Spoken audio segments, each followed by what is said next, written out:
transforming musical linguistic objects, elf machines.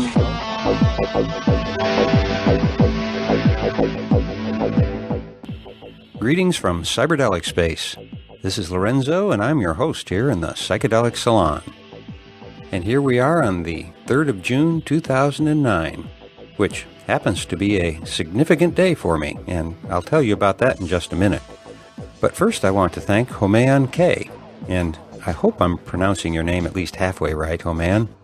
But in any event, I want to thank you for your kind donation to help offset some of the expenses associated with these podcasts. It was very nice of you to send that donation in, and I appreciate it. After today's talk, I'll have an announcement about next week's podcast, along with a few other items. But first, let's get on with today's program, which is yet another talk by Terence McKenna. However, I guess I should first mention that I'm kind of running out of new McKenna talks to play.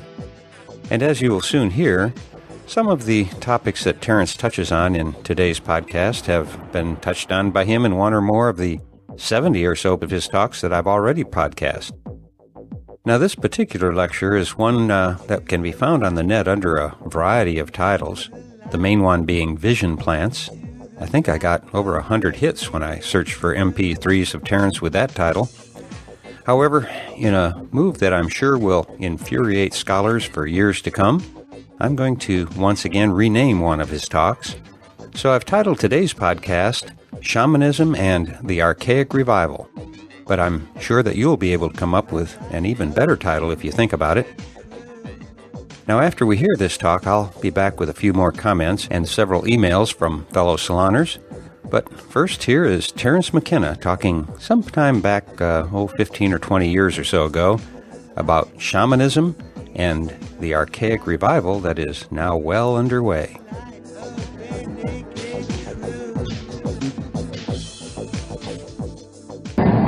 Basically, for myself, my involvement with shamanism has been a deepening meditation over now about 20 years. And it seems to me very fruitful because it continues to change and integrate itself ever more deeply into the meaning of reality at large. So that for me, shamanism has become a kind of overarching metaphor for not only personal being in the world, but the historical adventure, the being of the species in the world. So I want to talk about it today, and as an advocate, I want to make it seem indispensable to living a life of right reason in the world. I want to show that without shamanism, the notion of humanism itself is in a kind of jeopardy. And probably most of us can find ourselves in agreement with that. But then I want to leave most of us behind and go further and suggest that this humanness rooted in shamanism is a humanness ultimately rooted in very complex symbiotic relationships with plants and chemicals in the environment. Want to argue, in fact, that people without plants are in a state of potential neurosis, a state of existential wanting, and that, in fact, part of the Western dilemma is the sense of abandonment that followed with the breaking off of these symbiotic relations with vision-producing plants that characterized the rise of Western monotheism and even more characterized the rise of modern society. But let me return then to the origins, because this is where I think the case can be made. my interpretation of the time we're living through and this amorphous movement that we all somehow in some way are a part of, which calls itself the New Age or what have you. I call it the Archaic Revival. And the reason I call it the Archaic Revival is rooted in my conviction that it is, in fact, a revivifying of the models and energy forms of archaism. And shamanism, then, is suddenly centrally highlighted. Shamanism was the profession ne plus ultra of the Upper Neolithic era. And what was this profession precisely about? Well, it was about exploring the envelope of cognition, pushing against the linguistic membrane of what it was possible to say, symbolize, conceive, and communicate. Now, why should one species, out of all those competing on the earth, attain somehow a kind of mega-adaptive ability that causes a kind of compression of biological time into the phenomenon that we call history? Is it simply, as our theologians have always been forced to conceive, that divine agency entered into the mechanism of the world and somehow set a spark in motion that kindled and grew into humanity? Or is it, as the 19th century explored so exhaustively, the possibility that incremental change can eventually initiate and insinuate into a situation new states of higher order, including even possibly the state of higher order that we call self-reflecting consciousness? That somehow this is no more than a gradual refinement out of previous states of nature. Well, what I want to suggest is that it is a bit of both of these points of view, the divine intervention and the evolutionary. I think what evolutionary biologists have missed in looking at the emergence of human beings out of the primate phylogeny is, generally speaking, the mutagenic influence of foods. The fact that a fruit-eating arboreal primate, because of a situation of spreading dryness in the environment, evolved into a pack-hunting creature of the grasslands with an omnivorous diet. And omnivores, by their very nature, expose themselves to a very large number of mutagenic influences. I'm speaking now chemically. Mutagenic influences that interfere with correct copying of protein, interfere with spacing of children, lactation, interfere with mentation, psychoactive compounds in the food chain. And it's very interesting that as human beings transform themselves into omnivorous pack-hunting omnivores, you begin to see the first faint stirrings of self-reflection. You begin to get the fire pits and later the chipped flint leavings of earliest Neolithic human tool making. What this says to me is that there was a unique confluence of factors present in the evolutionary situation that were capable of kindling this ontological transformation of what had previously been the animal mind. And what I suggest this factor is, or was, psychoactive plants in the environment, specifically psychoactive plants in the grasslands environment in which human pastoralism evolved in Africa over 1 million years ago. The plant must be African. It must be extraordinarily noticeable in the environment. It must not be a deep forest endemic, because this is not where human evolution was taking place. The only plant which fits this description is a mushroom of the psilocybin-containing variety.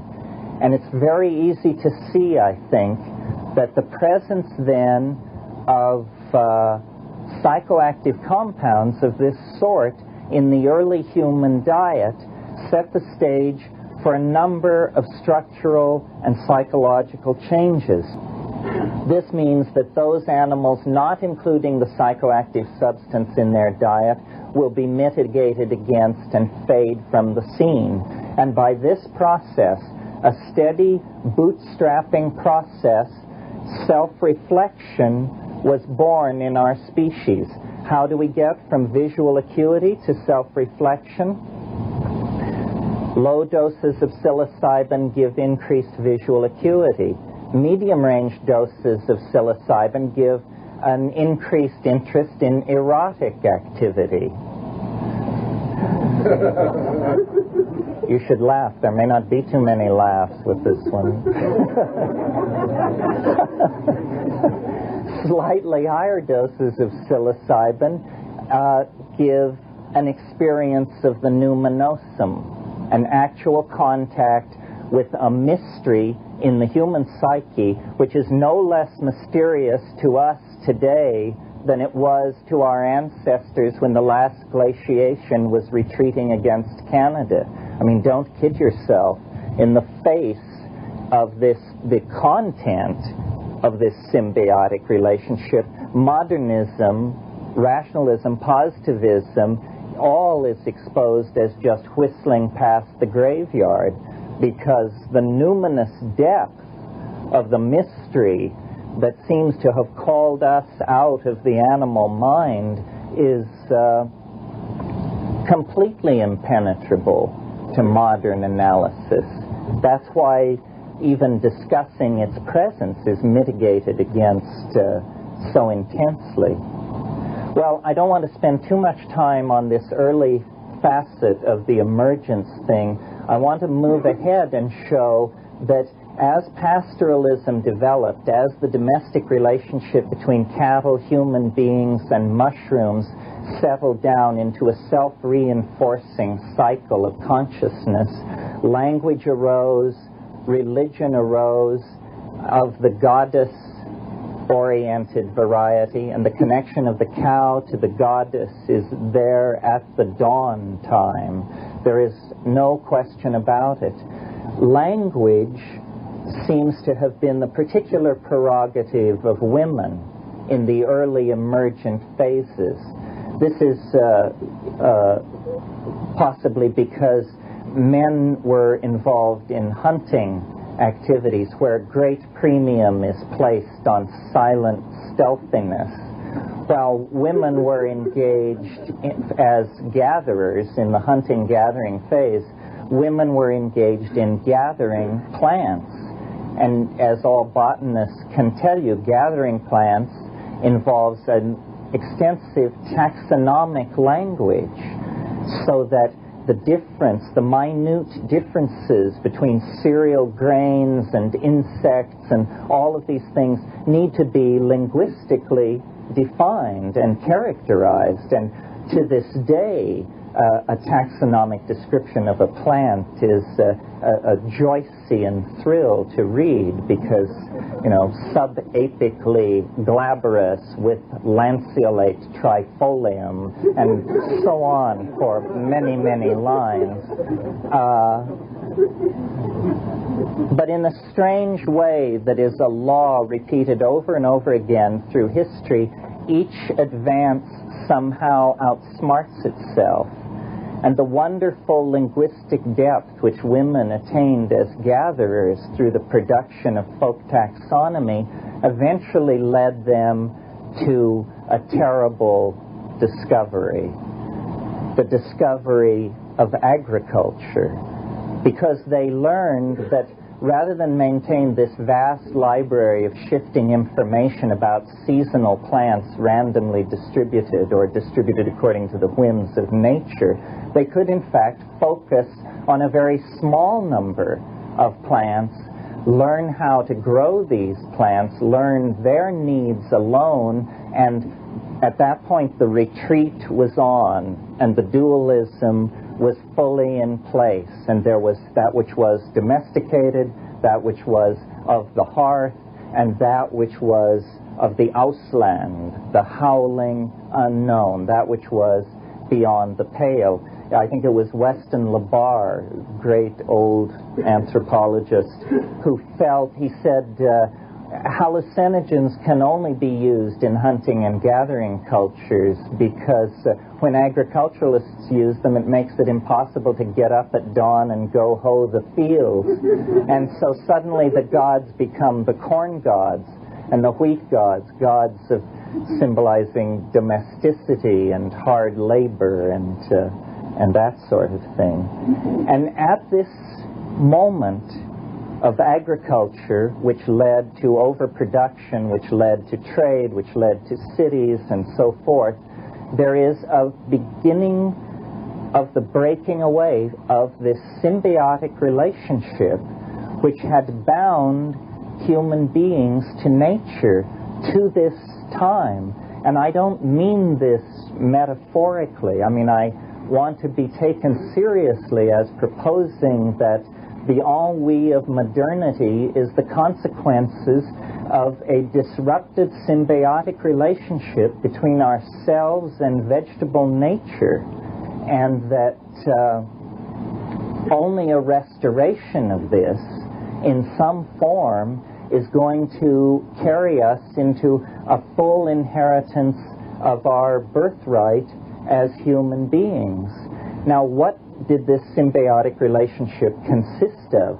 What was the effect of this psychedelic use, this embeddedness of language-using, cognition-using, but stoned primates in the natural order? Well, I submit to you that what it was, or how it acted operationally, was as a feminizing pheromone, that the continuous exposure to this tremendum represented by the hallucinogenically induced ecstasy acted to continuously dissolve that portion of the psyche which as moderns we call the male ego.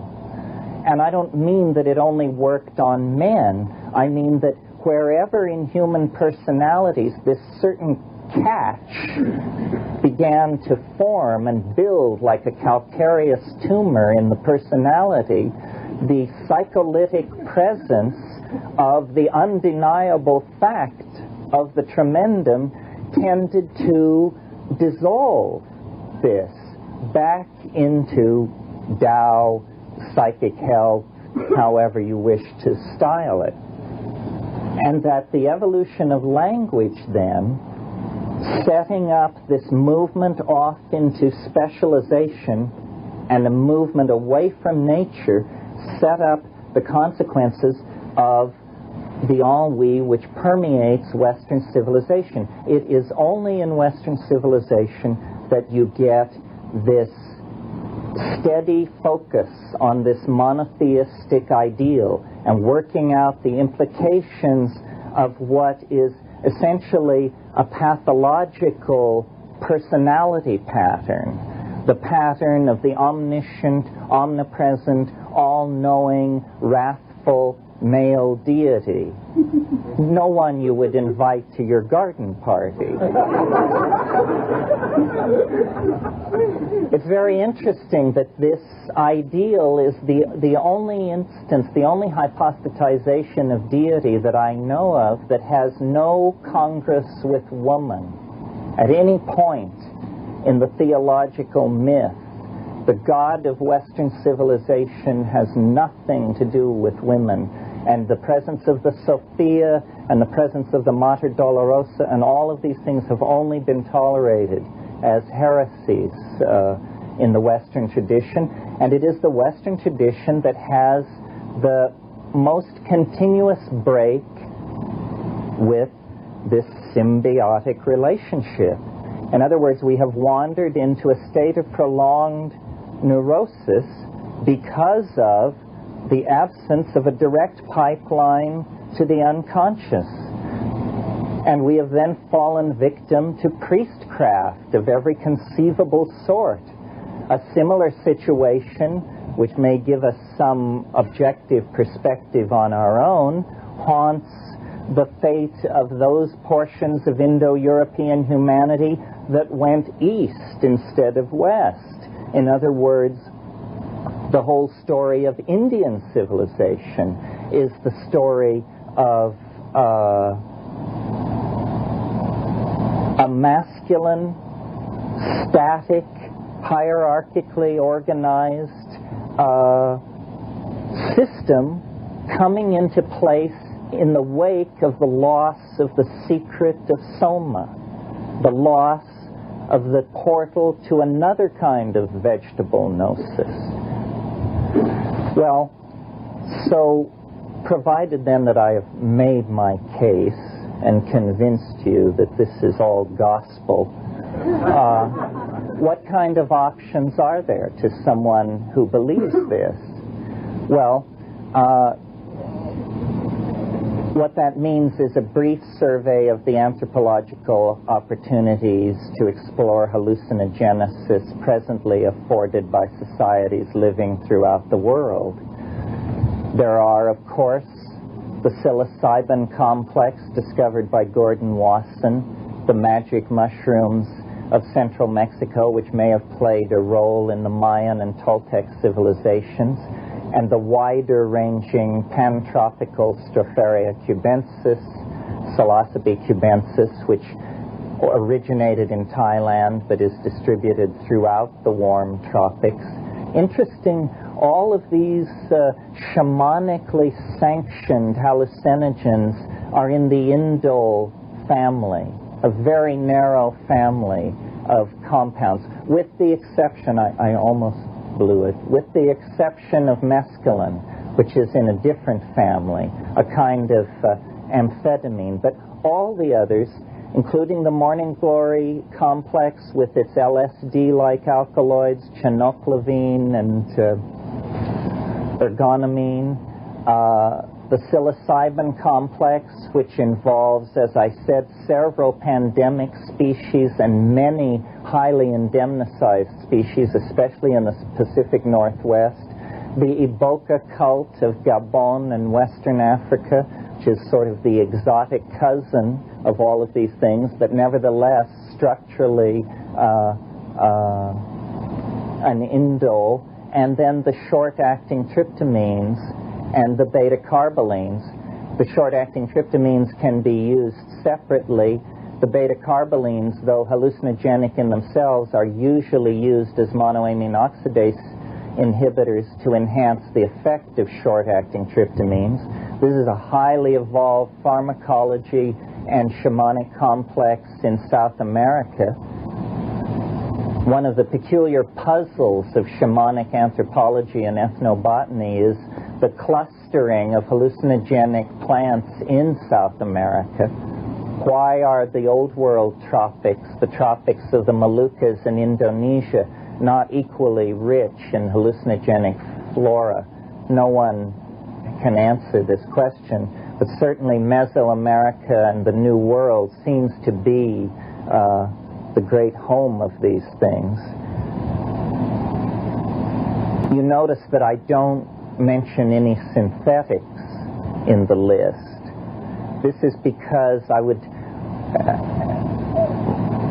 sort of like to peel away the vision-producing plants from the whole Stromundang of the drug problem and the drug issue, which is a whole other kettle of fish, and has to do with the fates of nations and $1 trillion scamola and who knows what else. I prefer the organic hallucinogens and recommend them to other people because I think their long history of shamanic usage is the first seal of approval that you must look for. I mean, if these things have been used for thousands of years, then you can be fairly confident that they do not cause tumors or miscarriages, or that this has, because nature is far richer in exotic and poisonous and mutagenic and psychoactive chemicals than the human pharmacopoeia. I mean, many things are avoided. There are many potential hallucinogens that are not utilized by human beings. So there has been a certain trial and error selectivity applied to these things. I think it's important to confine oneself to compounds which are least insulting to the physical brain, not because the physical brain has anything to do with the mind particularly, but because it certainly has to do with the metabolic end state of indoles. And so things which are alien to the brain should probably not be introduced into it. One way of judging how long a relationship between a human population and a plant has been in place is to see how benign the compound is in human metabolism. I mean, if you take some plant and your knees are feeling rubbery 3 days later, or your eyes aren't in focus 48 hours later, then this is not a benign compound. This is not a compound where there has been a smooth hand-in-glove fit with the human user. This is why, to my mind, the tryptamines are so interesting, and why, another reason why, one I just thought of, that I argue for the mushroom as the primary hallucinogen involved in human origins, because these things bear a weird resemblance to human neurochemistry. The human brain, and indeed all nervous systems, run on 5-hydroxytryptamine, serotonin. NN-dimethyltryptamine is the hallucinogenic compound of this Amazonian complex, is the most powerful of all hallucinogens in the human system, and yet clears your system in a matter of minutes. This argues for a great antiquity of the relationship between these things. Well, so then, having discussed options, it would remain, it seems, to discuss techniques, since it's almost what Huxley called a gratuitous grace. All conditions for success can be present, and one can still fail. Although not if all conditions for success are present and one does it over and over again. Maybe there's a temporal variable there. I'm not sure. But technique to me is a kind of I'm reluctant to talk about it because it seems so obvious to me what good technique is. I mean, you sit down, you shut up, and you pay attention is basically the good technique. And then the footnotes add, on an empty stomach, in a dark room, feeling comfortable. And then sit down, shut up, pay attention. It's something which happens behind the eyelids. It is not eidetic hallucination, although it begins like eidetic hallucination. I've been talking about this kind of stuff now for about 10 years publicly like this, and one of the major things, the major conceptual and linguistic problem to get over is to actually convey to people what's being talked about. Because probably I would assume 95% of the people in this room have something under their belt which they call drug experience. But did you know that yours is different from everybody else's? And that these things range from, mild tingling in the feet to, language fails. And the thing to put across is the reality of the presence of this thing. And this is the importance in talking to a group with an interest in transpersonal psychology. The situation that we now reside in is not one of seeking the answer, but facing the answer. The answer has been found. It just happens to lie on the wrong side of the fence of social toleration and legality. And so we're just forced into this strange little war dance where everybody knows that psychedelics are the most powerful instrument for the study of the mind conceivable.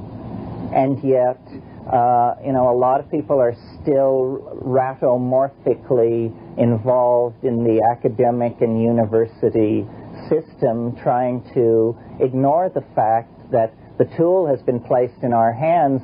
Like the 16th century, when the telescope was invented, we have proven that we are not large enough to take the tool into our own hands without a social and intellectual transformation.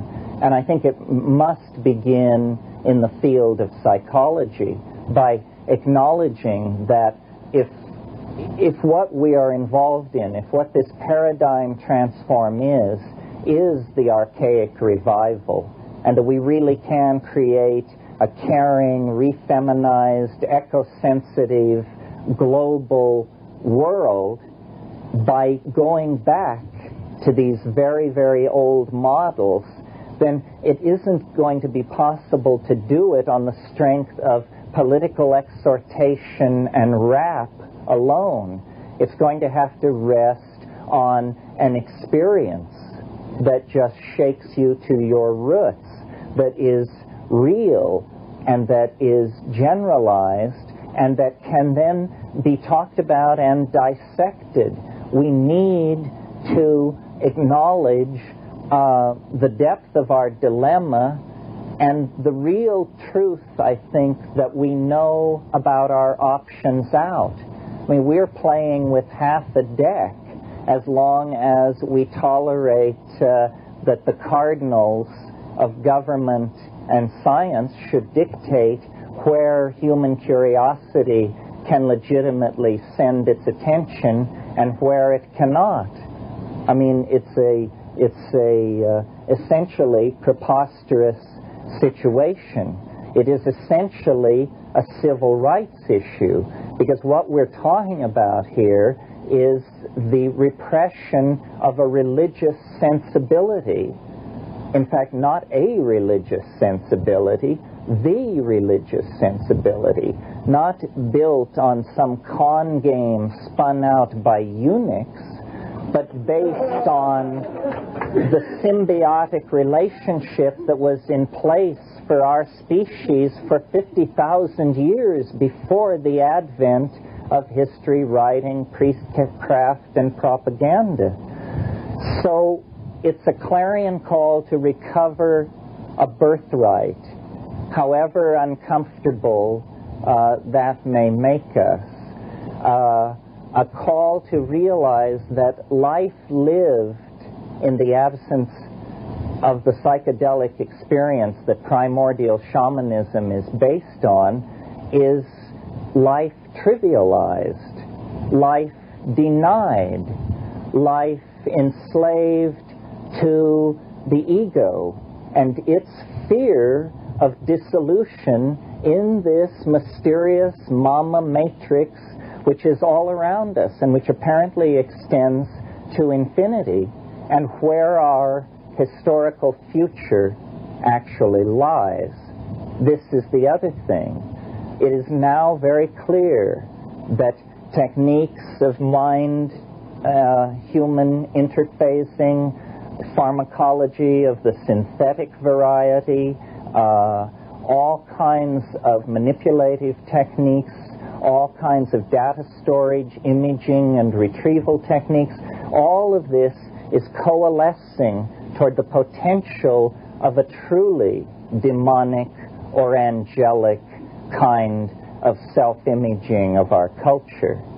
And the people who are on the demonic side are fully aware of this and hurrying full tilt forward with their plans to capture everyone as a 100% believing consumer inside some kind of beige-furnished fascism that won't even raise a ripple. So,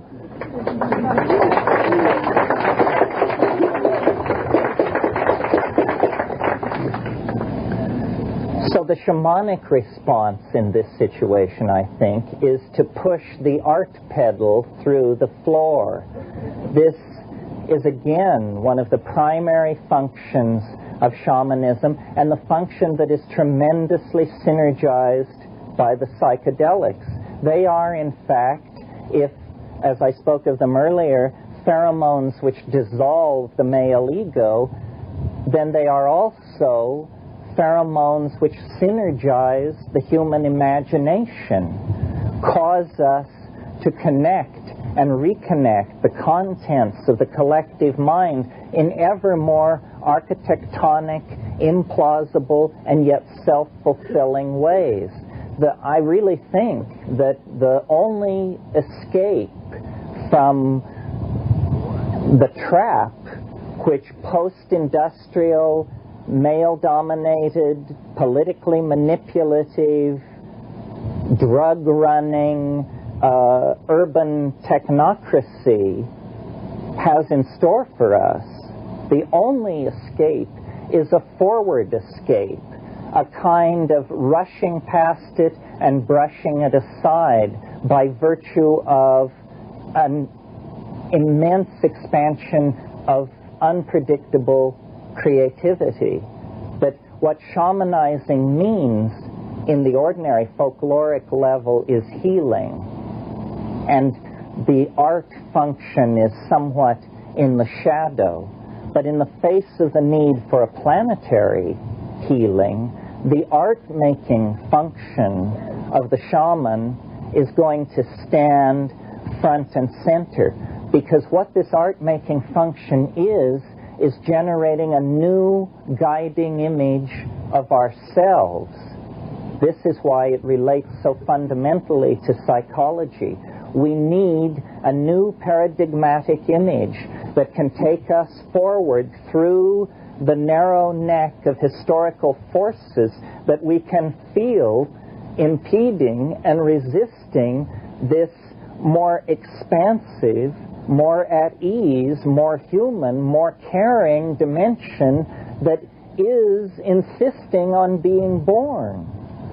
And so, in terms of political obligation, in terms of reforming and trying to save the soul of psychology, in terms of trying to goose along, connecting up the end of history with the beginning of history, all of this impels us, I think, to look at shamanism as the paradigmatic model, to take its techniques seriously, even those which challenge the divinely ordained covenants of the constabulary. Because if we don't do that, as I said, we're not playing with a full deck.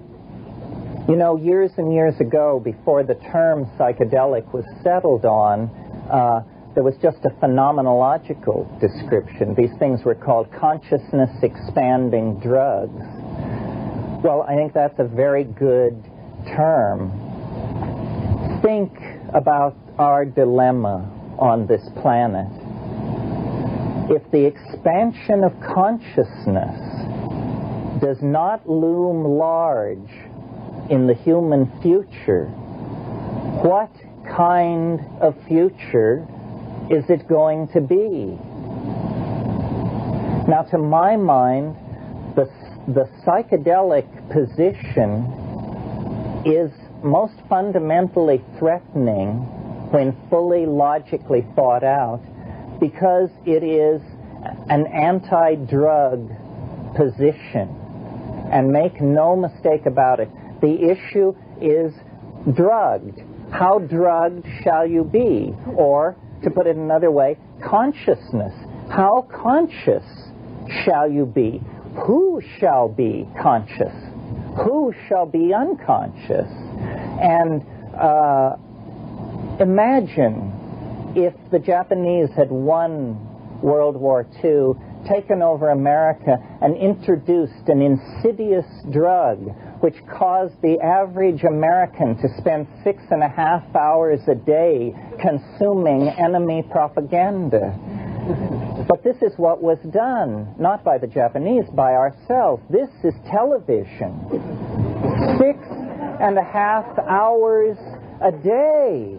Average. That's the average. So there must be people out there hooked on 24 hours a day, or I visit people in LA who have one set on in every room, so they're racking up a lot of time for the rest of us.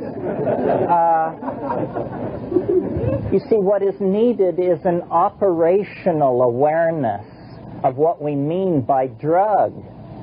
A drug is something which causes unexamined, obsessive, habituated behavior. You don't examine your behavior, you just do it. You do it obsessively. You let nothing get in the way of it. This is the kind of life we're being sold on every level. To watch, to consume, to buy. The psychedelic thing is off in this tiny corner, never mentioned, and yet it represents the only counterflow toward a tendency to just leave people in designer states of consciousness. Not their designers, but the designers of Madison Avenue, the Pentagon, so forth and so on. This is really happening. I mean, it's only a matter of how tight you draw the metaphor that you realize, you know, I've been coming and going from Los Angeles recently a lot, and when the plane swings out over the eastern part of the city, looking down, it's like looking at a printed circuit. All these curved driveways and cul-de-sacs with the same little modules installed on each end of them. And you realize, you know, that as long as the Reader's Digest stays subscribed to and the TV stays on, these are all interchangeable parts. This is this nightmarish thing which McLuhan and Wyndham Lewis and others foresaw, the creation of the public. The public has no history, has no future, lives in a golden moment created by credit which binds them ineluctably to a fascist system that is never criticized. This is the ultimate consequence.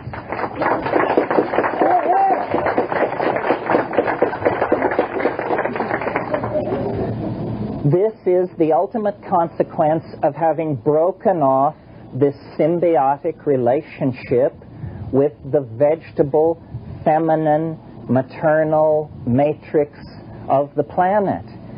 This is what ended partnership. This is what ended balance between the sexes. This is what set us on the long slide.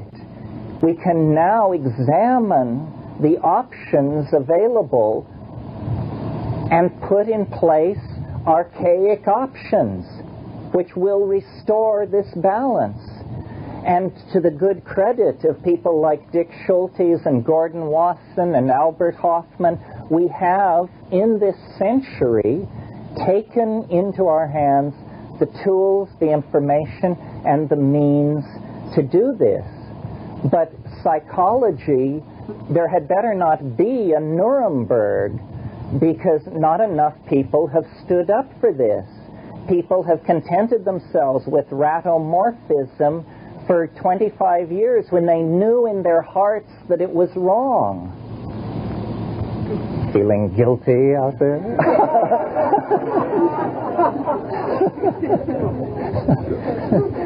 You could cheer to show that it wasn't you. So now I think, the culture crisis grows ever more intense. The stakes rise ever higher. If there were ever a time to be heard and be counted and try and clarify thinking on these issues, it would be now, because there is a major attack on the Bill of Rights underway in the guise of a so-called drug bill. And somehow the drug issue is even more frightening than communism, even more insidious. McCarthy told America that communism was under the bed. He was wrong. Ronald Reagan and George Bush tell America that drugs are in the living room, and they're right. It is here. It is real. It is the hydrogen bomb of the third world. And the quality of rhetoric emanating from therapists and psychologists and psychoanalysts is going to have to radically improve, or we are going to have happen to us what happened to genetics in the Soviet Union. We're going to be Lysenkoized.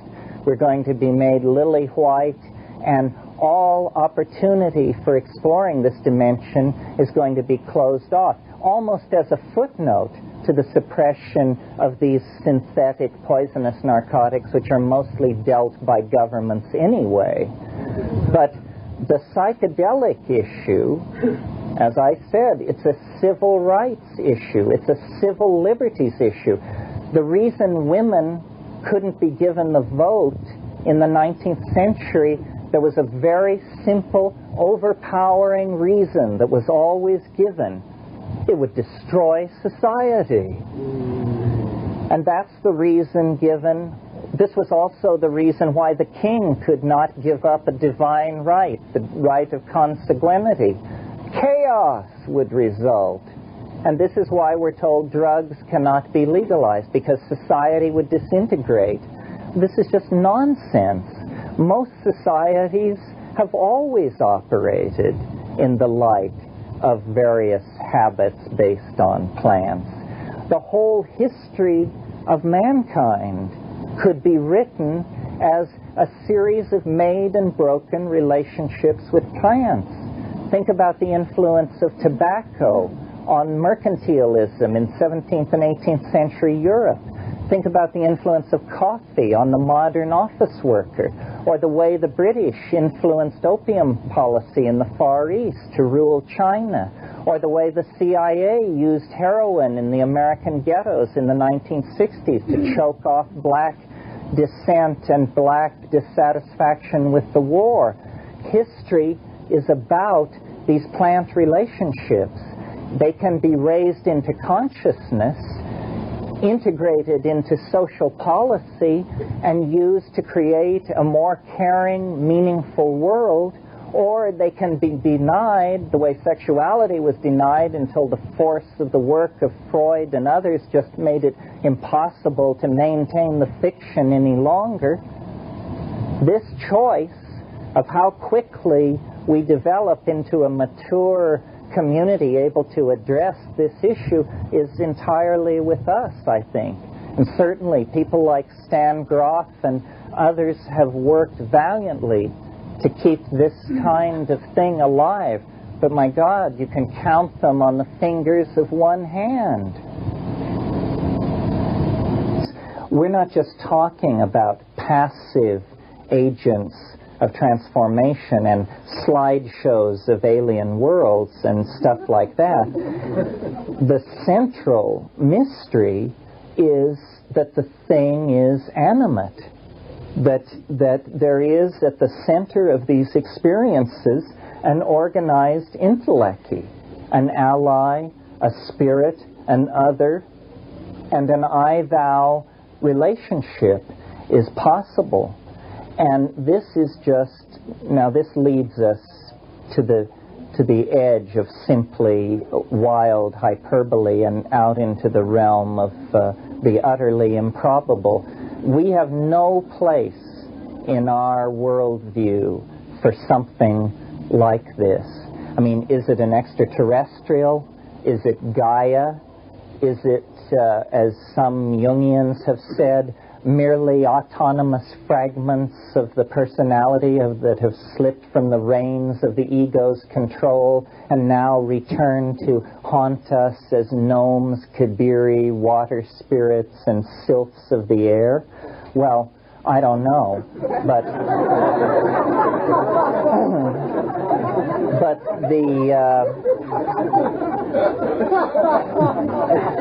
who does know? The point not to be lost sight of is that, again, this is real. This is not rare. This is common on psilocybin. What you don't get with, I don't believe anyway, that what you don't get with yoga, what you certainly don't get with mystical experience, is any degree of on-command repeatability of these bizarre mental and physical states. And yet with something like DMT, if you get somebody who is transported into a realm of self-transforming, chattering machine elves, chances are they will get elves every time. Well, imagine the impact of this on the rational mind, that you can be swept into a space where you have to entertain the possibility that, is this a UFO abduction, or am I dead, or am I just simply, God forbid, totally insane now, or what is happening? The animate intellecti at the center of the experience is, I think, the greatest challenge for psychology, for historical assimilation of this phenomenon generally. Because what is it? I mean, our science is trained to allow the slim possibility of extraterrestrials, and so our radio telescopes point to the stars, shifting millions of signals at a time, searching for a radio civilization.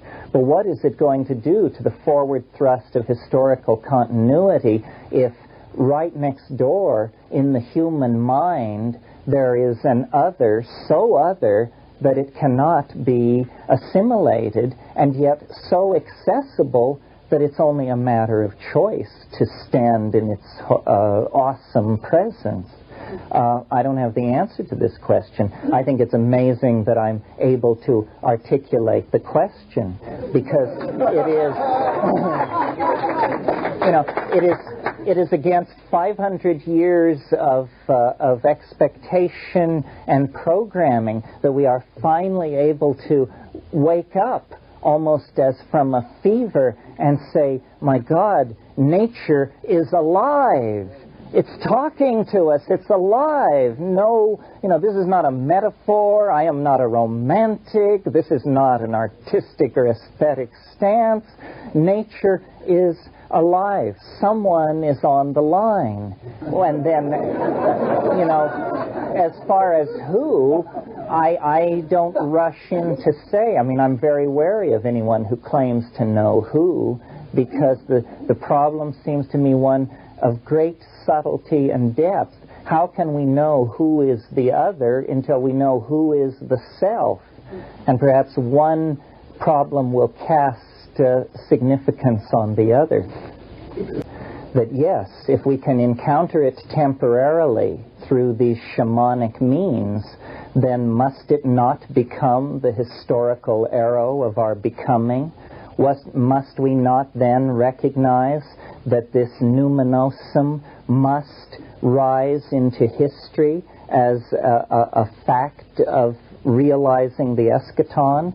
That's what I think, that actually the shamans are seeing and have always seen some kind of transhistorical object, some kind of vast hypostatization of ourselves as deity that is casting a shadow back through time, and that all magic, all religion, all vision is an anticipation of this future state. What excites me is the notion that we may have reached the point in this process where we can consciously know that that is what we are doing, that that is what we are about, that our task is the architectonic expression of the divine other, and then set about it without any more haggling and tail dragging. In other words, to realize what our destiny is will cause us to move toward it with much greater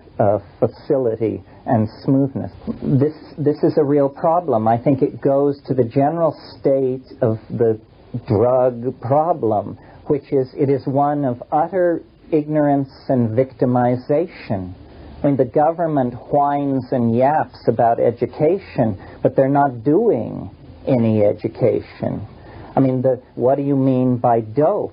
I mean, they have so linguistically impoverished us that we can't even make a distinction between marijuana, methamphetamine, cocaine, LSD, what have you. A whole new vocabulary of consequences has to be created. That's what I said earlier. What we don't want is habitual, obsessive, unexamined activity. We don't want it in commerce. We don't want it in drug use. We don't want it in social relations. We don't want unexamined habitual forms of activity that are obsessively expressed. What we do want is conscious, caring, self-examining, inquisitive, thinking people and institutions. So whatever mitigates against that has to be seen as a drug. And things like television, money, propaganda, all of these things then are seen as great evils, which they may not have been seen that way before. We have to get smart. You have to be smart to use drugs. You have to be smart to survive a planetary catastrophe. Now, our ancestors were smart. They got us this far. It wasn't easy. 5 times the ice moved south from the poles. 5 times the human family was islanded and divided by walls of moving ice. It hasn't been easy all the way along. Until 100 years ago, there were no inoculations for infectious diseases. Most women died in childbirth. Many children died in childbirth. The average lifespan, even in Western societies, was 35 years old. So it's going to be tough until we get to heaven. There has to be intelligence. And, one way to be intelligent is to decondition. Our lives are not going to make sense if we tolerate propaganda in our lives. You cannot be half slave and half free. You cannot be half hip and half yup. So the main thing with the drug thing is to get smart, get real smart, fast, or you will lose your children and your mind and your freedom, because all this is at stake. This audience has supposedly a stake in psychology, in transpersonal psychology, which means the destiny and fate of the human mind. So getting smart about the natures and opportunities of chemistry, archaic and modern, should be right at the top of the agenda. We're going to have to end this. Thank you for your tolerance.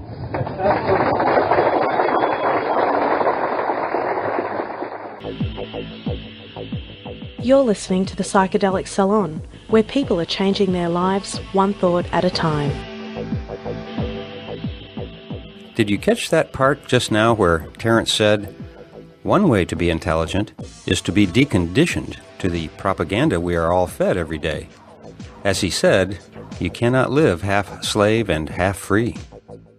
Well, I've been thinking about that for a long time now. In fact, I've just spent the last 6.5 years struggling to organize my thinking about that idea, and the result is my novel, The Genesis Generation, which I finally finished writing 2 days ago.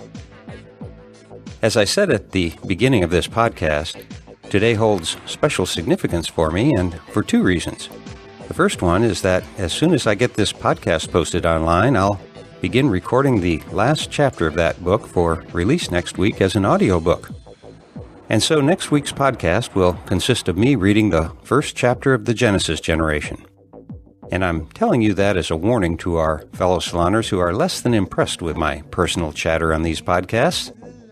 In fact, I've got to read part of a blog posting that a saloner sent me, and which put a huge smile on my face. I don't know the name of the blog, but the poster was someone who calls himself or herself Laser Cave, or maybe it's PDXFF, whatever that means. Anyway, here is the part of that posting that I really liked. It goes, "Oh, and for those of you who frequent the Psychedelic Salon podcast, the 6 casts on chaos, creativity, and imagination from last December are an extremely rewarding listen. Maybe this is old news, but remember when listening to these to keep your ear tuned closely. When Lorenzo is saying his usual ridiculous commentary, he totally gives props to Tim Donovan on one of the tracks. It's quite amusing."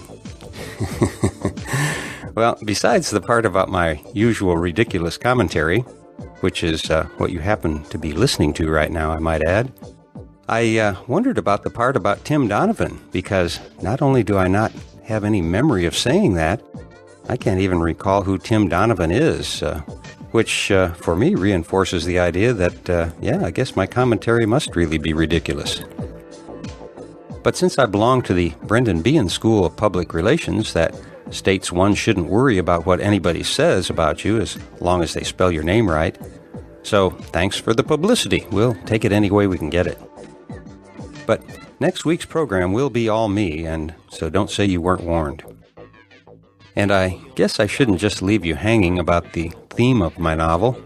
Basically, it's about awakening, transformation, and Terence's dream of an archaic psychedelic society. And it's basically the story about the transformation of a 29-year-old yuppie geek into an underground hero in the psychedelic community. As I said, I'll be posting the first chapter in next week's podcast, and assuming that I can finish recording and building the delivery infrastructure by then, it will be available for purchase for the princely sum of $12, which will run you about $1 an hour, as it takes about 12 hours to hear the entire book. But that's for next week. Today I want to mention one more personal item, though, because this date, June 3rd, is a particularly significant one for me because of where I was and what I was doing 40 years ago today. I would ask you to think about what you were doing 40 years ago today, but from what I know about our fellow saloners, most of you weren't even a twinkle in your parents' eye back then. In my case, however, I was in the middle of the Atlantic Ocean, serving as the navigator for a U.S. Navy task force that arrived at the site where the submarine Scorpion went down a year earlier. We were to spend the next couple of months floating over that spot while the bathyscaphe Trieste made 9 dives of more than 11,000 feet down to investigate the cause of her loss and the loss of the 99 brave men who went down with her. And so I wanted to remember those men and their families today. Well, that's enough of the heavy stuff for a while. As I mentioned earlier, we may be coming to the end of the line on new talks by Terence McKenna. And while I still have a significant amount of material from the Timothy Leary archive, as well as some interviews I want to do, still I've been thinking that maybe we ought to make a few changes in these podcasts. Nothing radical, but maybe spice it up a bit.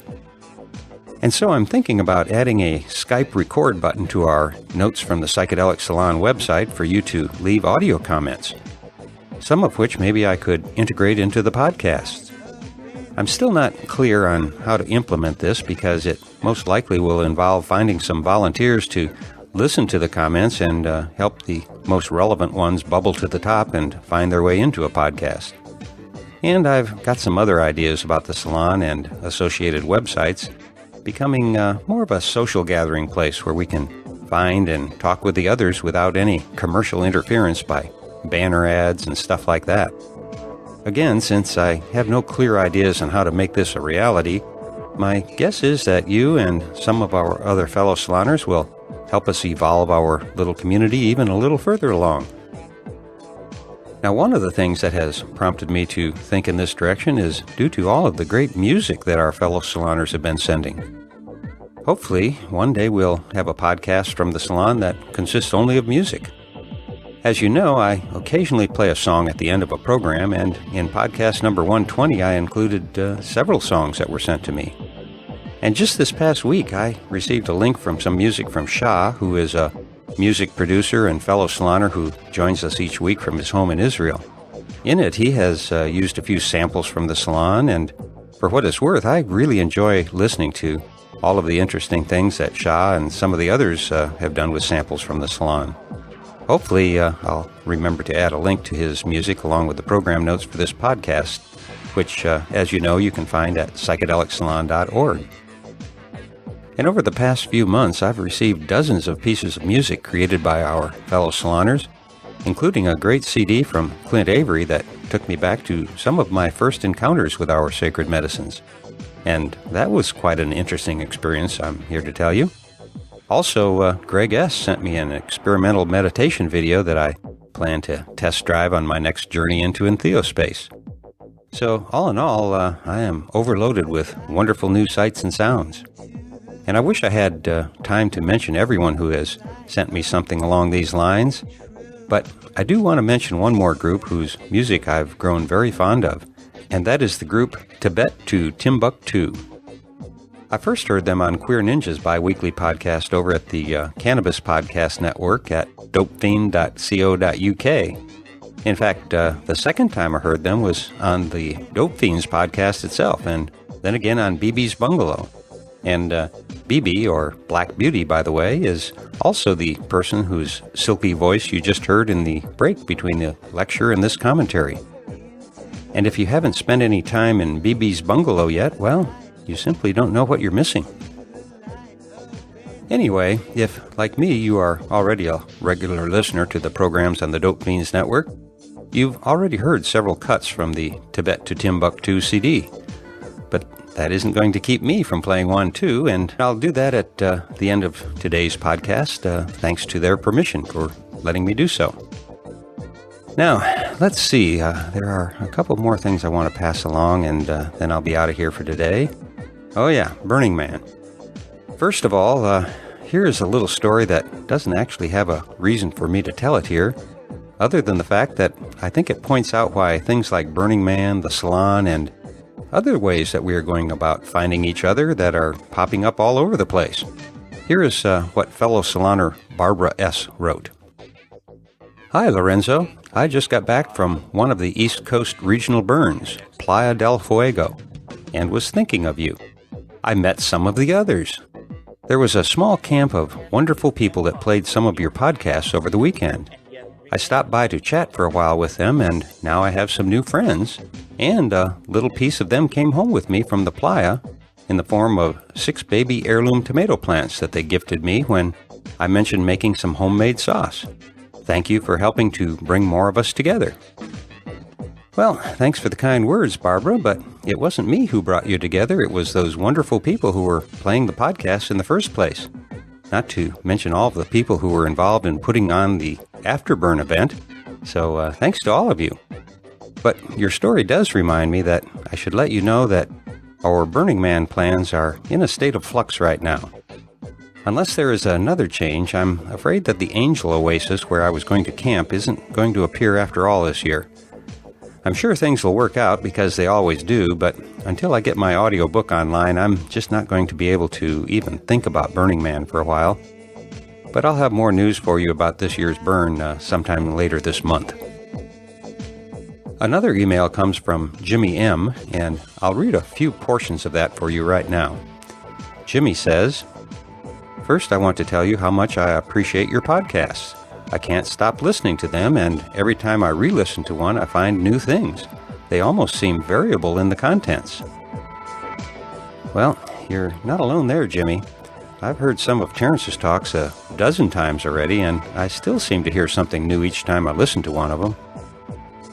Then Jimmy goes on, living in a country like, and I won't mention where he lives just to give him a little anonymity, but he says, living in a country like this, where there's zero tolerance, it's very hard to find places where you can interact with other psychedelic people. And you can't really mention anything about psychedelics either because of all the bullshit propaganda our government pours out. And I may have an idea about that situation, Jimmy, that I'll pass along next week. Anyway, he goes on to say, I noticed that you have a comment section where people can discuss with each other, but I was thinking that this has probably been mentioned before, but wouldn't it be great to have an IRC server where listeners could interact with each other? I would really like to have a place where I can talk to people who have an understanding for the psychedelic use and philosophies. You're probably pretty busy with keeping the salon up and running, so if you want to, I could help with setting it up. Would be super great, don't you think? Well, as you might guess from what I said earlier, I have also been thinking about these things, Jimmy. So for you and the other saloners who have offered their services, all I can say is that I am very appreciative of your offers to help, and once I get this book project behind me, I plan on focusing on some of the issues that you raise. Now, there's one more part of his email that I'd like to read for you because it is something that seems to come up with some regularity. Here is how he concluded his email. Oh, and another thing. This might sound cheesy, but what the hell. During my first experiences with psychedelics, I was horrified by the effects. I had a shitty setting and was accompanied by people who were frightening throughout the whole trip. Needless to say, it was one of the worst evenings in my life. I tried LSD a few times after that, but I couldn't relax and enjoy the trip. The first and worst experience was rooted too deep inside of me. But after listening to these podcasts, I've been able to relax and enjoy the psychedelic universe more and more, and I gain more confidence and insight every time now. Thanks for opening my eyes and expanding my consciousness with every podcast you deliver. Well, thanks for the kind words, Jimmy, but you should be thanking yourself. You are the one who opened your own eyes. Now, some of our speakers in the salon may have provided the catalyst you needed, but you are the person who did the work. The great work, some people call it. And so it is me who should be thanking you and all of our other fellow saloners who are all doing our best to inch our way forward, gaining a little more insight every day. And now, maybe it's time that you and I should spend a few minutes just to ponder some of the thoughts that the Bard McKenna passed along to us just now. And to set the mood for that, I'll be playing a cut titled Beautiful Girl from the CD Music is Life by my new favorite group, Tibet to Timbuktu. And I hope you enjoyed as much as I do. For now, this is Lorenzo signing off from Cyberdelic Space. Be well, my friends.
Balboa.